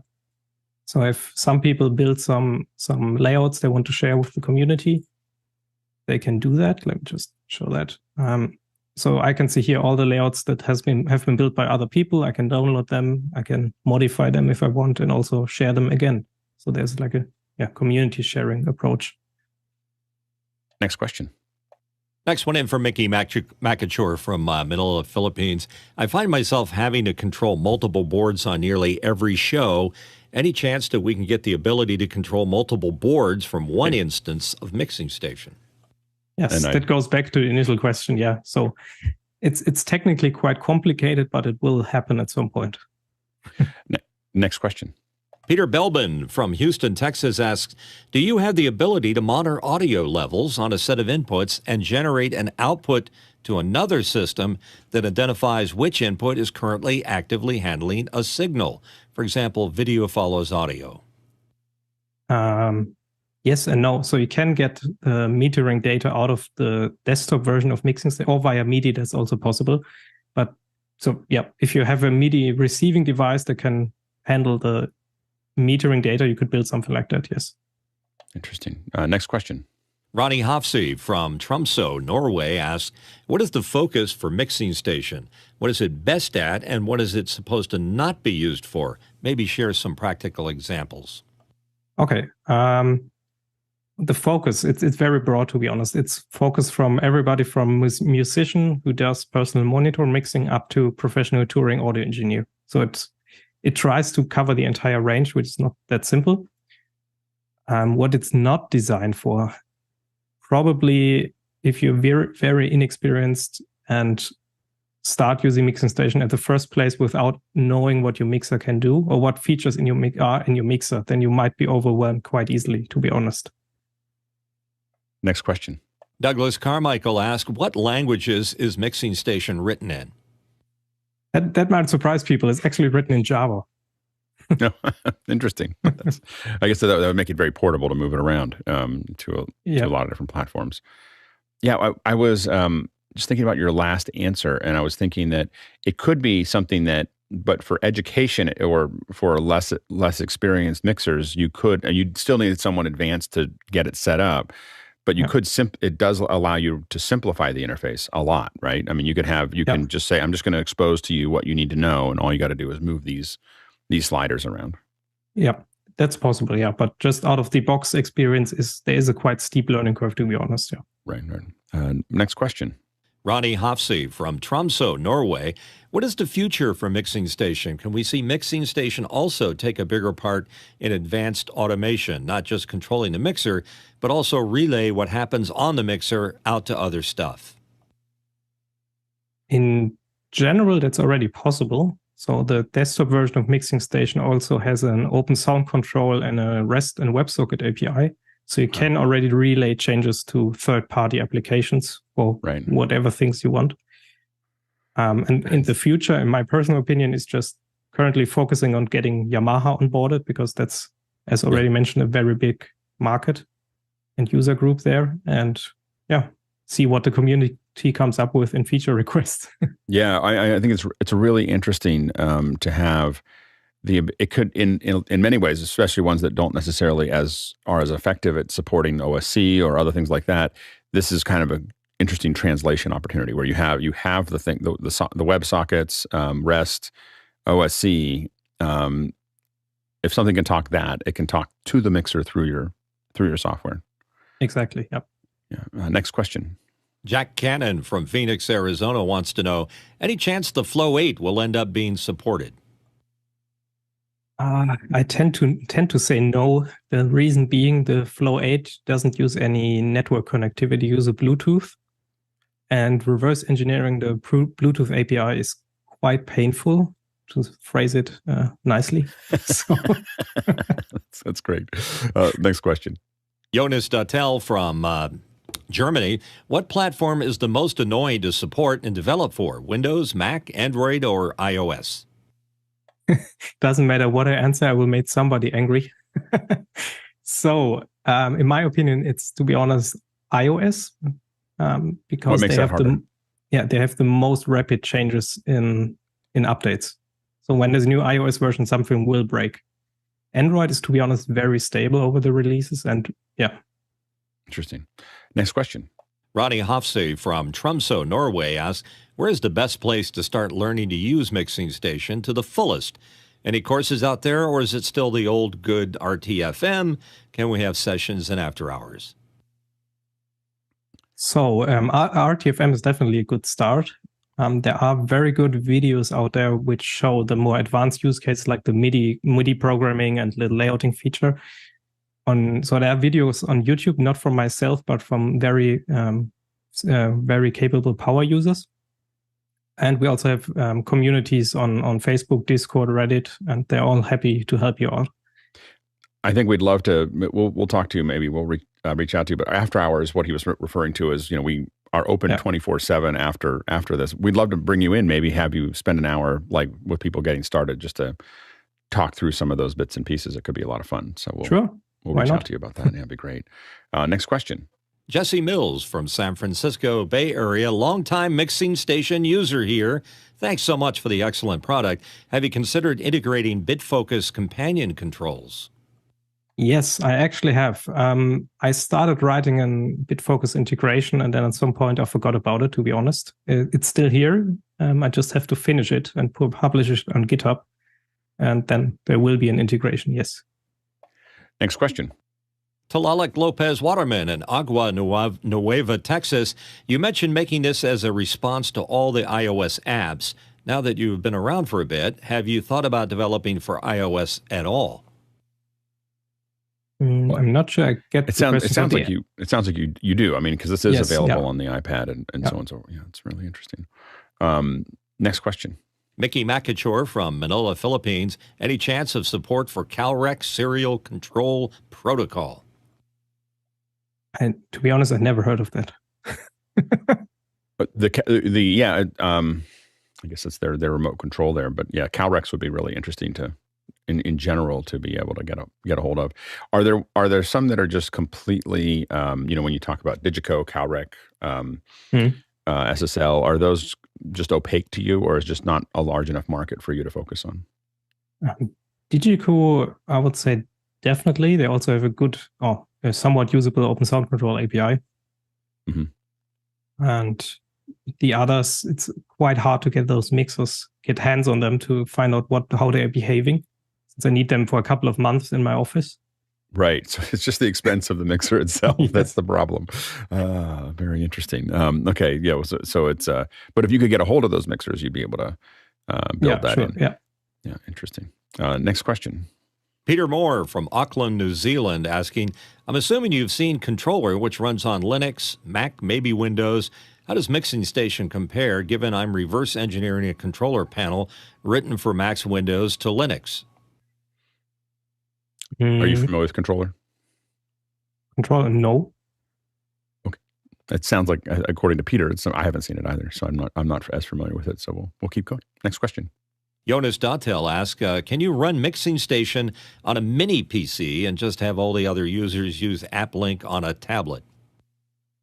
Yes, sort of. Well, AppLink is a feature in Mixing Station which allows you to link multiple devices together. So, for example, if you have two tablets, you can use one for the detail view and one to show your faders, and they synchronize the selected channel and stuff like this. So you can run it on a mini PC, but AppLink won't help you with the thing you want to achieve, like controlling it for multiple devices. So you can, to get this right, you can have a couple different devices that are all, and each one of them has different, you could basically build a custom layout for 3 different devices to talk to the same mixer. Yeah. And then you can also synchronize them. So when you select channel on one device, it will update all the selected channels on the other device. And yeah. Right. That's really interesting, because then you could have a very simplified interface for someone, let's say front of house, or someone on stage could have a very simplified one. I just want to do this, this, and this. But then somebody else has something more, or you can break those up into multiple solutions. I see you jumping to another slide here. Yeah, that's an example here for the AppLink. On the left side, that's a monitor desk setup. So he uses AppLink. He has 2 instances of Mixing Station running. 2 different devices, actually. So when he moves the fader here on the bottom, the top detail view will automatically also show that channel that he just touched here at the bottom. So that's the use case for it. Oh, it's responsive. So but that's a responsive. So it's got a behavior based on him moving that slider. Yes. That's really cool. All right. Next question. Douglas Carmichael asking, would you ever think of working with software-based cloud mixing platforms like Wave's eMotion LV1 Cloud MX? Yes. I already worked a bit on the LV1 system. It's not that simple, but I definitely took a look at it. Next question. From Ronnie Hofse from Tromsø, Norway. Can I use a mixing station via internet for controlling a remote mixer? Yes, you can, if you have like a VPN connection already in place. So Mixing Station can't just magically connect to your mixer. You need to have some sort of connectivity already. Next question. Mickey Makachor from Manila, Philippines, asking, any plans of integrating RF coordination tools, sort of like the wireless workbench or wireless designer, into a mixing station? Not the full wireless designer, but I don't know if you're familiar with the integration on Soundcraft or Allen Heath, where they show, for example, the battery level and the signal level inside the channel on the mixer. Such integration is planned, yes. Next question. Nate Smith from Grand Rapids, Michigan. I love how Mixing Station can follow the physically selected channel on an X32. Any chance you can support the same functionality on the D Live? No. There's a technical limitation. The D Live system is a split system where you have your mix rack, which does all the processing, and you have your control surface, which is just a remote control in the end. And the state of the selected channel is on the control surface, and this is not exposed in any way. So the mix rack doesn't know what channel is selected. Therefore, the Mixing Station also can't know about it. There is, however, a workaround for those mixers. Mixing Station has a feature called pathful follow selection. That means when you solo a channel or PFL a channel on a mixer, Mixing Station will update its channel selection. That can be used on all compatible mixers as a workaround. Next question. Craig Kadoki from Toronto, Canada, asking, will you be adding support for Digico SD and S series? Sounds like it's just a function of getting one in the office. So what you need, it's really just, yeah, go ahead. Yeah, sorry. Yeah, I either need always the hardware or a very good emulator. So some mixers, some software, for example, the Soundcraft VI series, it's in the end the full firmware just running on your computer, on your desktop. And that's enough for me to build the app. Where are you based? In Germany. Where in Germany? South Germany, near Heidelberg, roughly. Good. I only ask because I think the other thing would be possibly finding a rental company. Yes. That you could, so there have been, work with. To be fair, there have been a lot of people telling me they can lend their mixer to me for a couple of weeks or months, which is I'm very thankful for that. The issue is, if there is a firmware update, I still need to validate it to make sure the app runs. As I mentioned, most of the time it will run, but there's a chance it won't. And then I would still need the mixer again, and there's a bit of a hassle. So it's a Right. two-edged sword. Next question. Ronnie Hofsøy from Tromsø, Norway. Will the automatic ringing out function be depending on the specific mixer features? If so, what is the known difficulties and implications on different mixers? Yes, so to give a background, Mixing Station has a feature called automatic ringing out, which can be used to ring out monitor wedges on stage. And it requires the mixer to have a real-time analyzer, so as most of them do by now, and graphical EQ. So currently you can't use this feature with only parametric EQ, but if it has those two requirements, then the feature should be available. If not, please just drop me a mail and I will take a look at it. Next question. Douglas Carmichael asking, can Mixing Station handle I/O patching? Yes, with a asterisk. So in general, yes, it depends on the mixer. Some models do not support it from the firmware side. For example, Soundcraft SI or VI series, you can't do that because it's just not possible with the firmware. Next question. Jonas Dattel from Stuttgart. First of all, thanks for this great app. We use it for remote control mostly. Is there a way to use AppLink over a TCP tunnel? Not yet, but that's actually in the backlog. Next question. James Haldane from Vancouver, Canada. Any plans to add the older Yamaha LS9 consoles? There are many of those in use. Yes, so that goes back to the Yamaha QL and CL question because they're actually using the same protocol. So the Yamaha QL, CL use the same protocol as used in the M7 CL and LS9. So I suspect once I got any of those implemented, it should be possible to very quickly get the others on as well. Next question. Paul Wallace in Austin, Texas has a question. I've got two mixers, the Tascam Mixcast 4 and the Zoom Live Track L8. What is the compatibility with Mixing Station and how do you rate mixers that are similar to these? Compatibility is none. So for both of them, the manufacturers are not supported at the moment. And from a rating perspective, I don't know too much about them out of my head to give a good opinion, to be honest. Next question. Peter Belbin from Houston, Texas has a question. Would MixStation be able to become a proxy to allow a single control surface to interface with multiple, possibly across manufacturers' mixers? Yes, at some point. So that's similar to the other question, if it can connect to multiple mixers at the same time. And yeah, same answer. Yeah, it sounds like that's a popular one. I think that it's not something you think about as an obvious thing at first. You know, you think that there's one major mixer that's managing it. It's this kind of, I think in a lot of cases, this centralized control that a lot of us use to manage multiple locations in a venue and being able to jump to those relatively easily. Next question. From Mickey Makachor in Manila, Philippines. Thank you so much for Mixing Station. The great improvement to the UIs of different boards is very much appreciated. Where did you get the inspiration for user interfaces of different processors, say the multi-band compressor UI? Most of the time, regarding UI, I'm not a UI person. That's why some stuff, to be honest, looks quite rough. I take inspiration from, in that case, from VST plugins because they have been building multi-band compressor UIs for years, and most of them are very easy to use. So that's where this inspiration came from. By the way, for our viewers, a couple questions came in. One asked us to fix another question that came in through our askofficehours.com, the little QR code. And I did it. I accidentally deleted your question.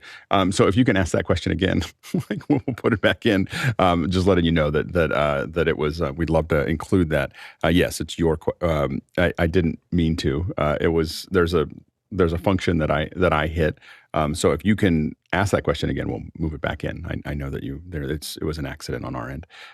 Next question. Ronnie Hofsøy from Tromsø, Norway. Can battery levels on a wireless microphone like the Shure QLXD be shown in the UI like we do on DLive and other mixers alike? We could use a separate iPad, but would be great to get an alarm on Mixing Station as well. Currently not. It's in the works. So there are two ways to do that. I'm currently working on the easier one, which is asking the D-Live mixer for the battery level. And the more advanced one, with directly communicating with the wireless devices, is also planned at some point. Next question. Peter Moore, Auckland, New Zealand, back again. Do you only control mixers, or can you control effects processors too? If you mean by effect processors, like dedicated effect devices, then no. If you mean the effect racks inside a digital mixer, then yes. Next question. Paul Wallace in Austin, Texas.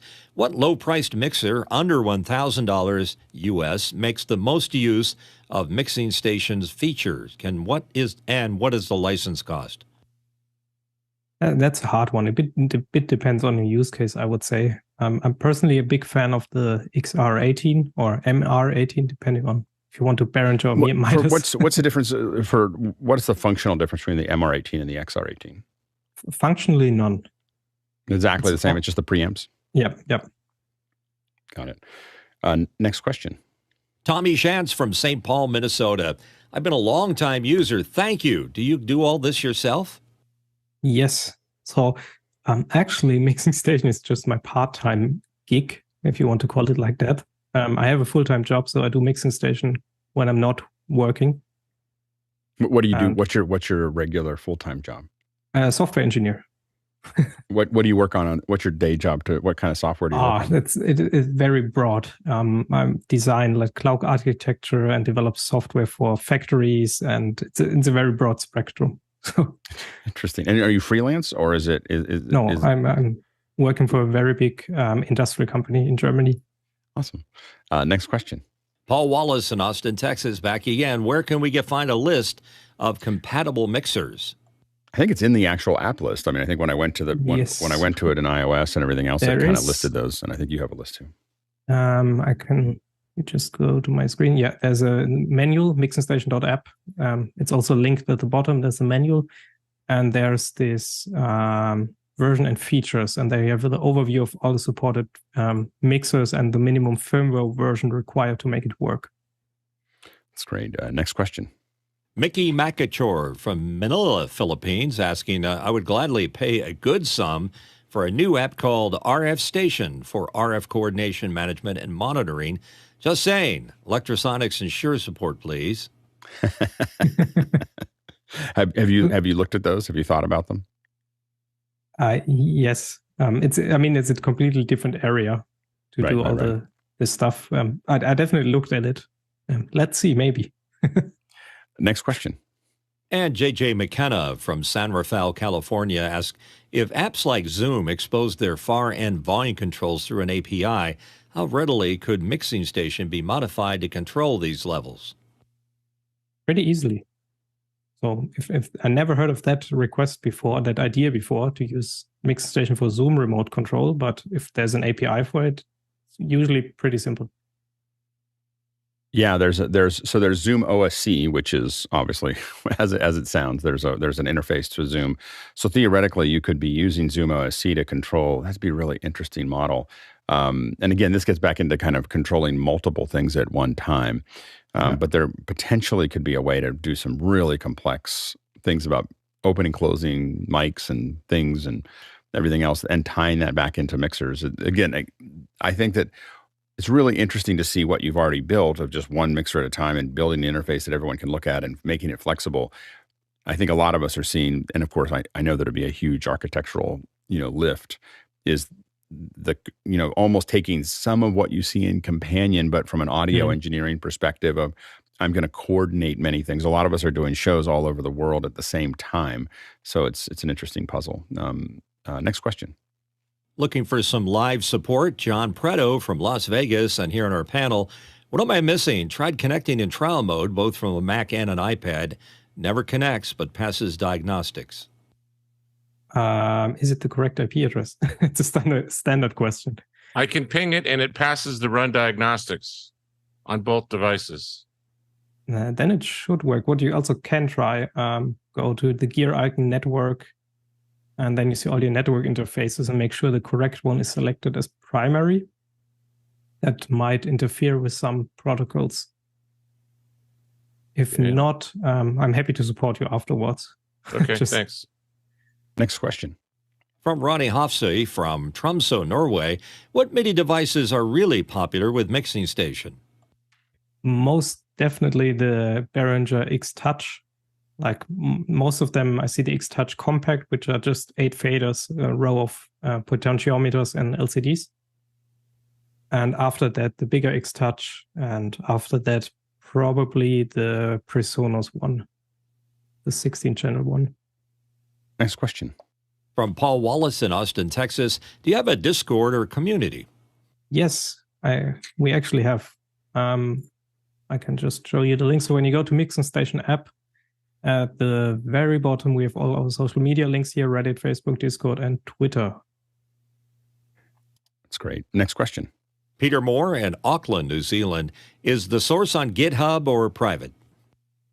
The source is private, not because I don't like open source. I'm actually a big fan of open source. The issue is reverse engineering the protocols. I also have some NDAs with certain companies, and that prevents me from publishing any of those protocol-specific stuff. I've thought about open sourcing some parts of it that just needs rebuilding of the app, and I'm working on that as well. So maybe in the future, some parts of it will be open source, for example, the user interface, so more people can build fancy stuff. Next question. From Marty Atias in Maryland, USA, and here in our panel, I've created a custom screen with just IFB push-to-talk buttons for a producer.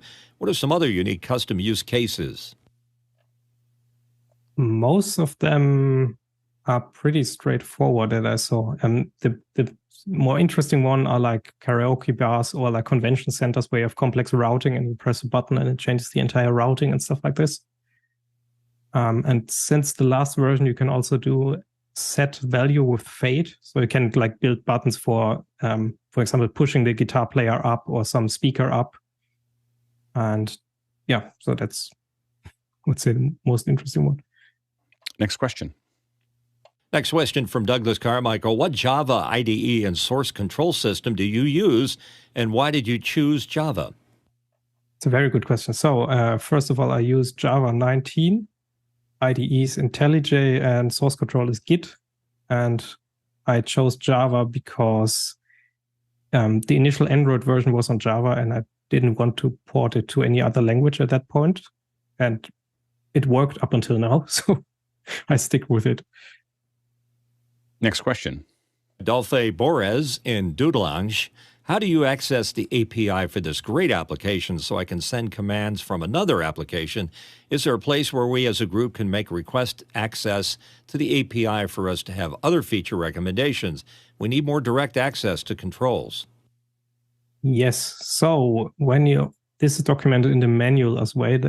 There's one point called APIs, and this describes how you can access the APIs of Mixing Station.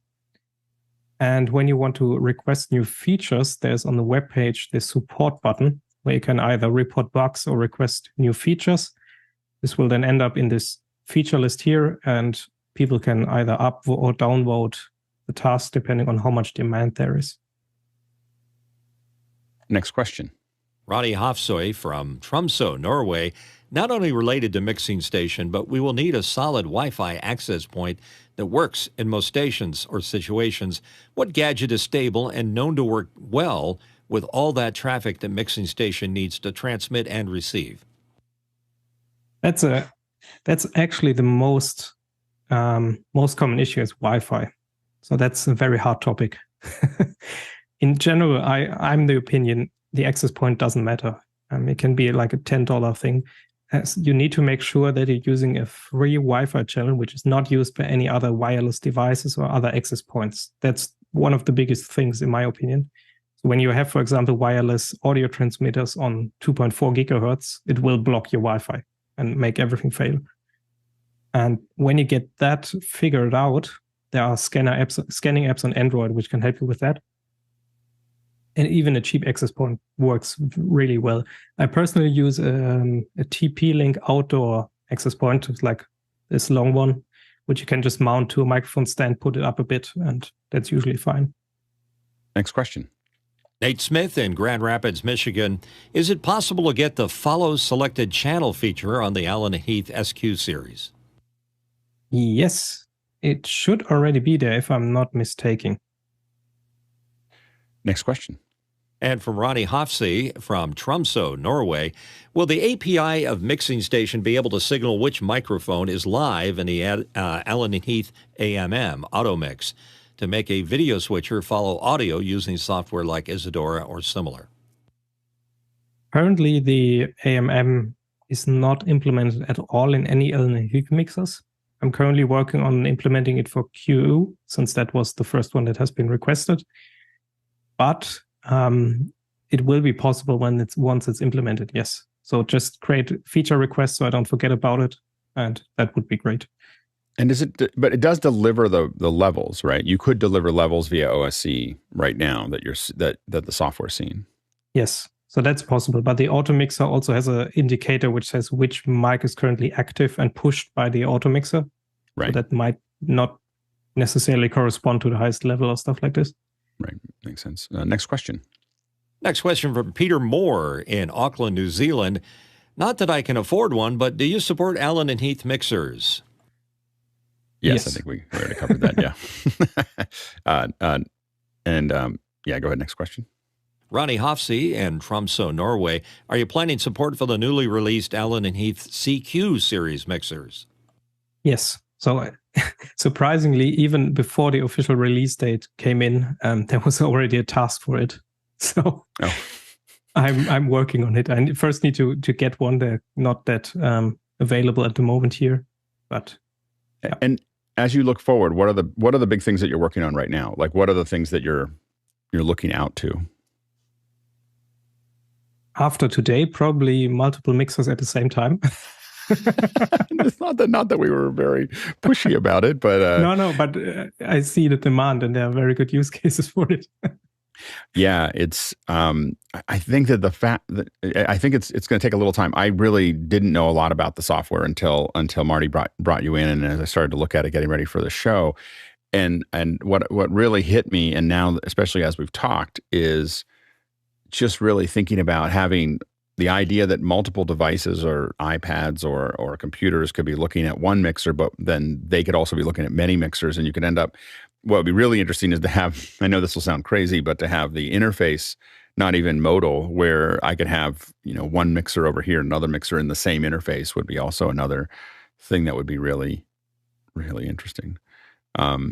Next question. James Haldane from Vancouver, Canada. Do you have a favorite Android app? In general? I think this is in general, yeah. A little more general question there. Is there anything that you love on Android? Probably my Plex music player. Oh, there you go. Very good. Next question. Douglas Carmichael asking, does Mixing Station expose an OSC API for controlling different mixers? Yes, the desktop version does. So when you have it installed on macOS, Windows, or Linux, there is an OSC API you can enable, and then you can use Mixing Station as a proxy to communicate with the mixer. Yeah, that's great. Next question. Another from Douglas, and I just noticed that the DM3 support does not support I/O patching. Is that a Yamaha protocol limitation? It should. Oh, you're making me nervous. It should be there. Next question. From Marty Atias in Maryland, and here on our panel, can you invoke multiple instances of the software? Yes. Like not on mobile platforms, because that's a limitation of the mobile platform, but on desktop you can, yes. How many of you ever implemented at one time? You mean how many I had open, or? Yeah, how many have you opened instances separate? Unlimited. I mean, it's very, very. It's just because it's a pretty light piece of. Yes. Yeah. It rarely takes any resources, so you can have 20, 30 instances. Doesn't matter. Next question. Tommy Shands from St. Paul, Minnesota has a question. Have you helped other audio manufacturers with software interfacing besides the XR? It depends how you define help. I definitely gave my input, to phrase it like that. I haven't designed it for them or built code, but I was involved in certain programs during product development. David, thank you so much for your time. I know we grilled you. We grilled you this. All fine. Yeah, it's really, really amazing. I think we're just really excited about your software. I think a lot of us, this is an introduction to a lot of people here for the software, and I think it's just a fantastic project. We're really, I'm kind of amazed that obviously there's some people in our audience that are already heavily using your software, but I'm amazed that given what I do, I haven't really seen it until we really got ready for the show.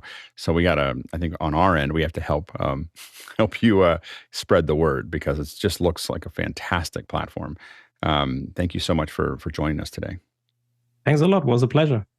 And we'll see if we can get you in to do some maybe some after hours, some sessions with our folks to see if we can get people off the ground, because I think there's a lot of people today that are really excited about the software. Mm-hmm. Sounds great. Thank you so much for the producers for all the great questions. We had a lot of questions today, so we just buzzed right through them. So thank you so much for all the great questions, both in the first hour and for the second hour. Thanks to the panelists. We can't do this without you. And thanks to the incredible crew on the back end that tried to keep up with all these questions that were rolling in as people got excited. And so we had a great team managing the questions, managing getting people in, managing the schedule, developing all the software that we need to run this show, and of course, actually running the show and cutting the show today. We really appreciate all of your contributions. The Tlaloc Traversal, we traveled, 332,000 miles to that's what we would have had to walk if we had all had to walk over to David and ask the questions. That's 535,000 kilometers, and that is 2.633 billion bananas for scale. All right, let's go ahead and jump into After Hours. By the way, that's a record. I think that we set a record on how many miles we covered answering these questions. John, what's the record for questions asked? I think we're like one off of it. Yeah, I think we're one short. We're one short of the record. So yeah. But that was a lot of questions. David, your surgical answers. Keep it moving really fast. So.